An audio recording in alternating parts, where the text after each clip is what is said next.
At nandito ako ngayon para magbigay ng komento doon sa napanood ko na lady rider na may nakasagutan na driver ng pickup, ikaw na nga yung mali, pinost mo pa yung mali mo. Para sa akin, kung alam mong ikaw na yung mali, huwag mo na i-post.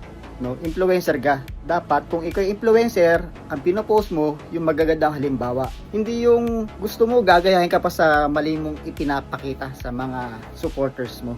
Mali yun. Kung ako nagpa-post ako ng mga video na sa tingin ko ay may nasabi akong di maganda, dinidelete ko agad kasi gusto kong maging responsable. Dapat maging sensitibo tayo sa mga pinapost natin. Huwag tayo basta-basta post na sa tingin mo ikakaangat mo yun o parang ikakaangas mo yun o ikabibilib ng mga tao. Hindi ganun yung maganda pag-uugali.